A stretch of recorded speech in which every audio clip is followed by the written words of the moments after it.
7월 넷째 주 구역 공과입니다. 생활과 행실을 고치라 되어 있습니다. 감리교회 창시자라고 알려져 있는 존 웨슬리가 크리스찬 가운데 일부 크리스찬을 향해서 거의 그리스도인이라는 표현을 썼습니다. 영어로 하면은 almost라고 했는데 이 표현은 크리스찬이 아니라는 의미죠.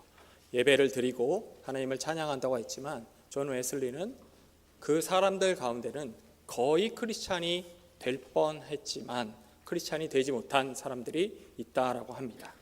동일하게 우리 개혁교회 안에서도 청교도에 속하는 매튜 미드라고 하는 목사님께서 유사 그리스도인이라는 표현을 썼습니다. 내용은 거의 동일합니다. 예배를 드리러 가지만 정작 그 마음에는 회개가 없고 오직 외형적인 것에만 치중하는 사람들을 가리킵니다. 오늘 눈물의 선지자라고 알려져 있는 이 예레미야 역시 당시 이스라엘 유다 백성들을 향해서 거의 비슷한 이야기를 하고 있습니다. 이스라엘은 우상을 섬기며 끊임없이 부패하고 타락했지만 하나님을 향한 성전의 제사와 예배를 멈춘 적이 없다고 합니다. 이스라엘은 여전히 종교적 외형으로 하나님께 속한 자였다고 합니다. 하지만 그들은 그 이상 진전한 적이 없습니다. 예수님께서 말씀하신 것처럼 그들이 마음이 회개를 한 적이 없고요. 또 하나님께서 성경 여러 곳곳에서 말씀하신 것처럼 이들은 마음의 중심을 변화시키려고 한 적이 없습니다. 오늘 바로 그 이야기를 하나님께서 하고 계십니다. 하나님은 거짓된 성전 예배를 거절하시고 바르고 정의로운 삶을 촉구하십니다 라고 되어 있습니다. 1번 질문입니다. 예레미야는 어디에 서서 누구에게 여호와의 말씀을 전해야 합니까? 라고 되어 있습니다. 2절 말씀인데요, 함께 읽겠습니다. 너는 여호와의 집 문에 서서 이 말을 선포하여 이르기를 여호와께 예배하러 이 문으로 들어가는 유다 사람들아, 여호와의 말씀을 들으라. 예레미야는 어디에 서서 누구에게 여호와의 말씀을 전해야 했습니까? 성경은 여호와의 집 문에 서서 여호와께 예배하러 그 문으로 들어가는 유다 사람이라고 되어 있습니다. 여호와의 집 문에 서서 유다 사람들, 예배하러 들어가는 유다 사람들에게 말씀을 전해야 한다고 되어 있습니다. 예레미야 선지자의 지금 메시지를 전하는 그 메시지를 듣는 이 사람들의 대상은 우리가 흔히 얘기할 수 있는 믿는 사람입니다. 우리는 통상 복음을 전하고 복음을 전할 때 믿지 않는 사람들을 생각하지만 오늘 이 본문은 예배하러 평소처럼 여호와의 집 문 앞에 가는 사람들을 향해서 메시지를 전해야 한다고 얘기합니다. 그 이유는 복음이라는 것을 우리 그리스도인이 듣고 평생 내 힘으로 끌고 갈 수 있는 것이 아니라 우리 마음이 언제나 부패했던 것처럼 우리는 항상 언제 어떻게 언약의 길에 벗어날 수 있는 그런 존재이기 때문이죠. 하나님은 끊임없이 우리를 향해서 은혜를 얘기하시지만 그 은혜를 얘기하기 전에 우리의 마음이 죄로 인해서 부패하고 또 더 쉽게는 고장났다는 것을 끊임없이 얘기하십니다. 이걸 다른 말로 한다면 우리 그리스도인은 순간 방심하면 언약의 길에서 넘어지고 벗어날 수 있습니다. 그래서 오늘 본문의 말씀은 끊임없이 예레미야를 통해서 믿는 자들을 향해서도 말씀이 전파돼야 된다. 또 그 말씀을 듣는 가운데는 거의 그리스도인, 하나님을 예배한다고 하지만 겉으로만 예배하는 사람들이 있다고 합니다. 우리가 같은 말씀을 여러 번 듣게 되면 사실 지루함을 느낄 수가 있습니다.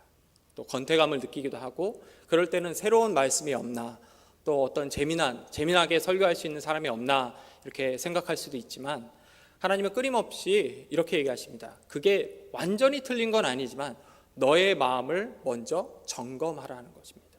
우리의 마음이 먼저 하나님께 고정이 돼 있다면 그 말씀이 어떤 말씀이든지 우리가 그 말씀을 듣고 아멘으로 화답하고 주님께 나아갈 수 있다는 거죠. 두 번째입니다. 유다 백성이 약속의 땅에 머물 방법은 무엇입니까? 되어 있습니다. 우리 말씀 같이 읽겠습니다. 만군의 여호와 이스라엘의 하나님께서 이와 같이 말씀하시되 너희 길과 행위를 바르게 하라. 그리하면 내가 너희로 이곳에 살게 하리라. 너희가 만일 길과 행위를 참으로 바르게 하여 이웃들 사이에 정의를 행하며 이방인과 고아와 과부를 압제하지 아니하며 무죄한 자의 피를 이곳에 흘리지 아니하며 다른 신들을 뒤를 따라 화를 자초하지 아니하며. 유다 백성이 약속의 땅에 머물 수 있는 방법은 유다 백성이 자신들에게 주어진 길과 행위를 바르게 지켜나가는 것이라고 할 수 있습니다. 통상 우리가 모세 언약 혹은 이스라엘 언약이라고 하는 것이 있죠. 하나님께서 모세와 언약을 맺었고 그 율법 형태로 주어지는데, 그 율법이라고 하는 하나님의 말씀은 가나안 땅 안에서 이스라엘 백성들이 지켜야 할 말씀이었습니다. 그런데 이 내용은 십계명을 통해서 우리가 알 수 있듯이 두 돌판입니다.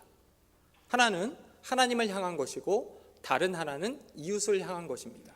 이 두 번째 돌판의 특징이 있는데, 그것은 신앙과 관계없는 사람들도 충분히 알 수 있다는 것입니다. 우리에게는 하나님께서 양심을 허락하셨습니다. 그래서 누가 뭐라고 가르치지 않아도 양심상 이게 맞는지 틀리는지를 알 수 있습니다. 그리고 이것들이 시간이 지남에 따라서 한 지역에서는 관습이 되고요, 그게 조금 더 시간이 지나서 필요하다 싶으면 글로 적고 그것을 통상 우리가 법이라고 얘기를 했습니다.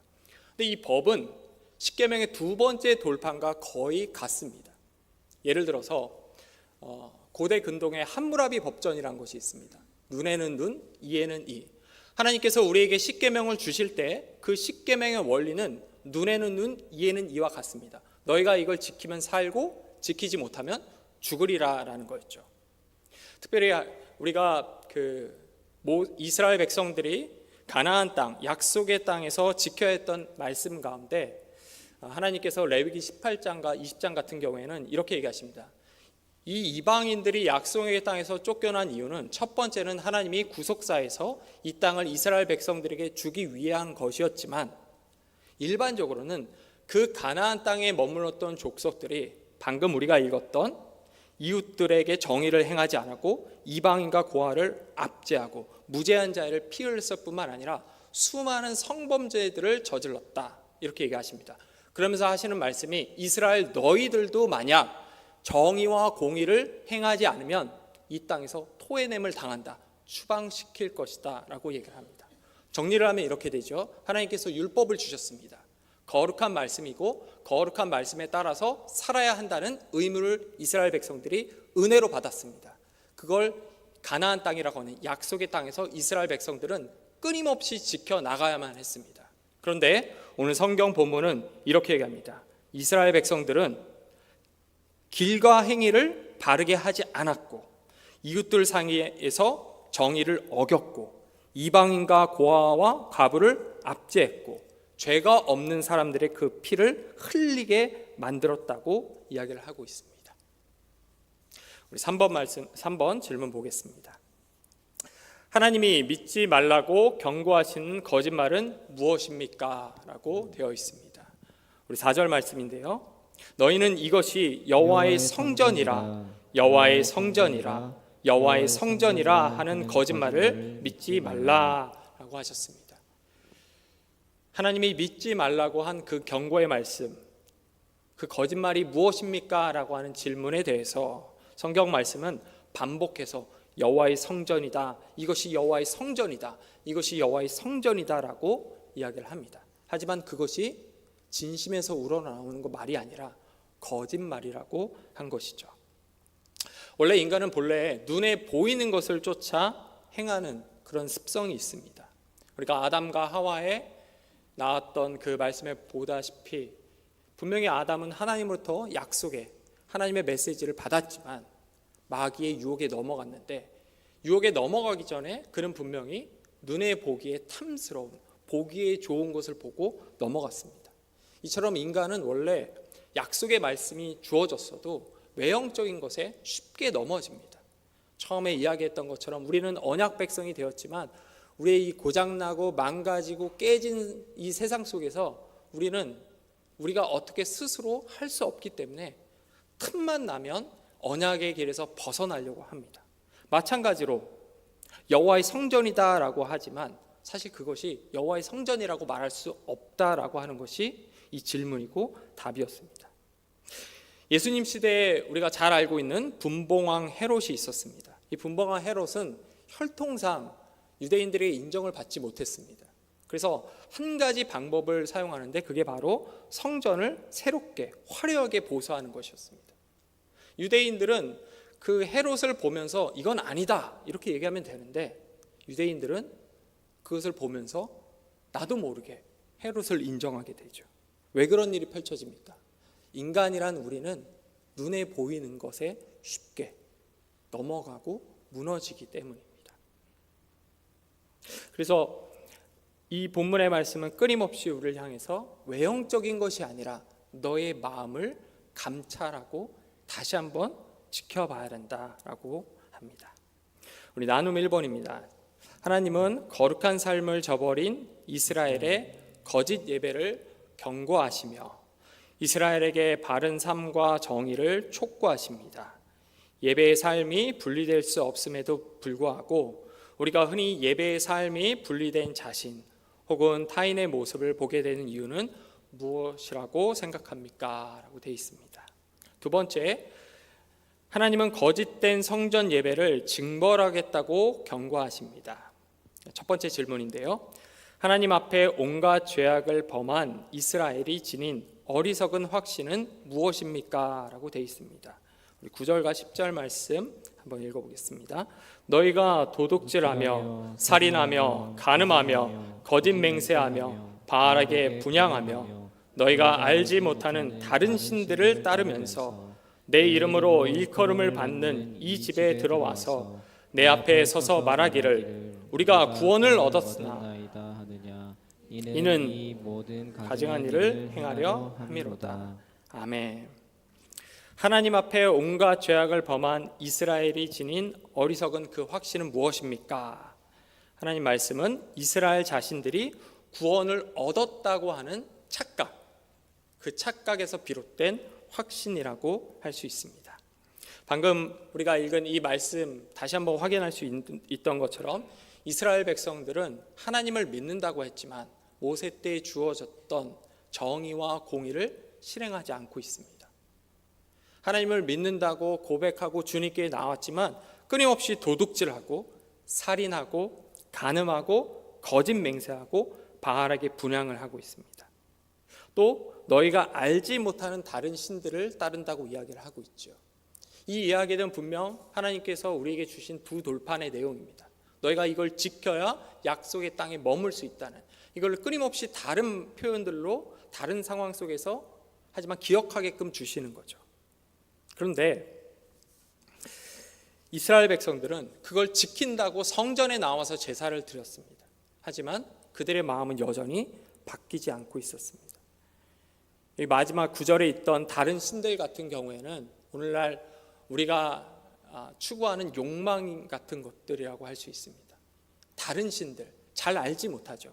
그런데 거기에 붙잡혀서 살아가는 것들, 또는 내가 하나님을 믿지만 유다 백성들처럼 십자가를 자기 야망의 도구로 삼아서 살아가려고 하는 이런 모습들을 볼 수 있습니다.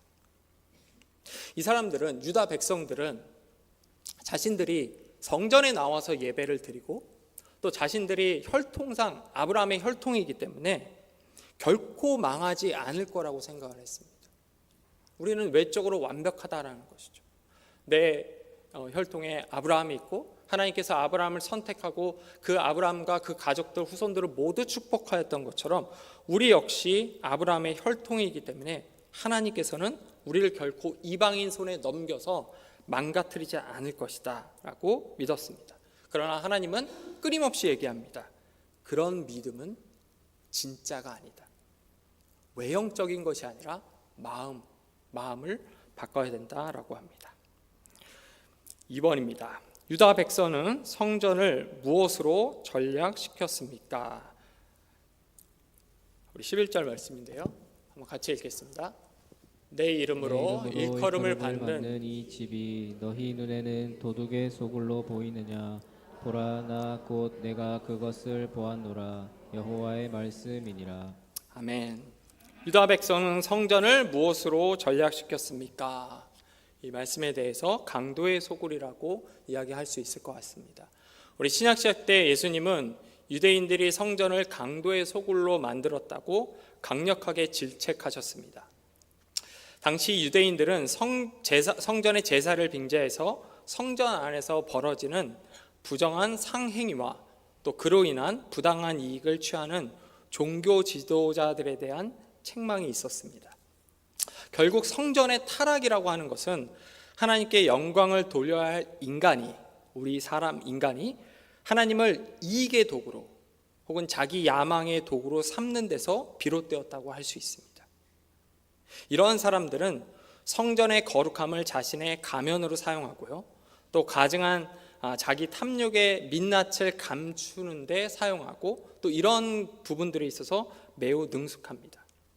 근데 예레미야 시대 유다의 백성들이 바로 그런 모습을 보였던 것입니다. 그래서 하나님은 그 예레미야 선지자를 통해서 그들을 향해서 듣기 싫어도, 우리가 이렇게 질책하는 메시지는 듣기 싫어하거든요, 본능상. 이렇게 감싸주고 안아주고 이런 메시지는 듣기 좋아하지만, 이렇게 질책하고 비판하고 비평하는 것들은 사실 듣기 싫어합니다. 하지만 이 유다 백성들을 향한 하나님의 사랑과 마음이 있기 때문에 하나님은 예레미야를 향해서 그들이 돌아오도록, 그들이 깨닫도록 끊임없이 예레미야를 통해서 이렇게 질책하십니다. 우리 3번입니다. 하나님 앞에 이스라엘이 쫓겨나게 된 이유는 무엇입니까? 우리 13절 말씀인데요, 같이 읽겠습니다. 여호와의 말씀이니라. 이제 너희가 그 모든 일을 행하였으며 내가 너희에게 말하되 새벽부터 부지런히 말하여도 듣지 아니하였고 너희를 불러도 대답하지 아니하였느니라. 하나님 앞에서 이스라엘이 쫓겨난 이유가 무엇입니까? 하나님께서 새벽부터 부지런히 얘기했지만 그들은 듣지 아니했습니다. 하나님께서 이스라엘을 불렀지만 이스라엘은 여전히 대답이 없었습니다. 이스라엘의 이 심각한 타락에도 불구하고 하나님은 이스라엘을 포기하지 않으셨습니다. 끊임없이 오늘 예레미야 선지자와 같은 사람들을 보내서 하나님은 이들이 돌아오길 원했습니다. 하지만 이스라엘의 백성들은 선지자의 말을 듣지 않았고 오히려 선지자들을 핍박합니다. 이스라엘의 멸망은 단순히 이스라엘의 아주 간단한, 그냥 넘길 수 있는 그런 죄가 아니었습니다. 오히려 그들 마음으로부터 완악하게 되고 부패되고 썩어진 그 결과였다고 볼 수 있습니다. 그러다 보니까 이스라엘에게 주어진 그 언약이라고 하는 것, 이 율법이라고 하는 것, 거룩한 하나님의 메시지를 이스라엘 유다는 들어도 반응할 수가 없었습니다. 왜요? 그들의 마음이 이미 썩어서 뭉들어져 있기 때문입니다. 그러나 그럼에도 불구하고 하나님께서는 끊임없이 이들이 돌아오길 원했습니다. 왜? 그들이 바로 하나님 자신의 자녀였기 때문이죠. 우리 나눔 2번 읽겠습니다. 구원에 합당한 삶이 없는 구원의 확신은 허상이고 행위 없는 믿음은 생명을 매게 하지 못하는 죽음입니다. 나의 믿음이 참이고 나의 구원이 확실함을 보여주는 내 삶에 무엇입니까? 라고 되어 있습니다. 나눈 3도 보겠습니다. 하나님은 말씀으로 그릇된 행위를 꾸짖으시고 말씀으로 바른 길을 알려주십니다. 말씀은 듣고 읽으면서도 이스라엘 백성처럼 자신의 그릇됨을 발견하지도 고치지도 못한다면 그 이유는 무엇입니까? 제가 한 오래전에 그 친구가 이제 놀러 와서 그 유명한 이제 도곡동에 있는 스타벅스에 이제 잠깐 가게 됐습니다. 거기서 친구와 이야기를 하고 있는데 저쪽에 누가 봐도 교인이라고 할 수 있는 집사님, 권사님들이 앉아서 얘기하는 걸 제가 듣게 됐습니다. 근데 뭐 그런가 보다 하고 있는데 이 앞쪽에서 한 학생이 그 생리학이라고 하죠, 피지올로지라고 하는 그 공부를 하고 있는데 이제 교회에서 오신 분들이 소리가 너무 컸던지 이 학생이 한숨을 막 쉬는 거예요. 그러더니만 책상을 팍 치더니만 영어로 거기에 있는 교인들을 향해서 막 욕하는 겁니다. 그리고 나갔어요. 아르바이트생들도 막 와서 무슨 일인지 막 보고 했는데 그 뒤에 이제 교회에서 오신 분들이 어떻게 하나 지켜봤더니만 그 중에 한 분이 벌떡 일어나더니만 문을 열고 나가는 그 학생 등 뒤로 똑같이 영어로 욕을 하는 걸 제가 보게 됐습니다. 근데 거기까지 제가 이제 그냥 넘어갈 수 있을 것 같았어요. 같이 화가 나니까 사람에 따라서 그럴 수도 있겠지. 근데 앉아서 얘기하는데 그 소리가 너무 커서 이제 듣게 됐거든요. 근데 그 내용이 뭐냐면 마치 몇 년 전 큰 인기를 끌고 사람들 입에 오르락 내리락 했던 스카이캐슬의 한 장면 같았습니다. 분명히 집사님, 권사님이라는 표현을 썼는데 그분들이 하는 얘기는 아들 어느 대학 보낼 거야? 이번에 수련회인데 그거 보낼 거야? 이런 얘기가 와갔습니다.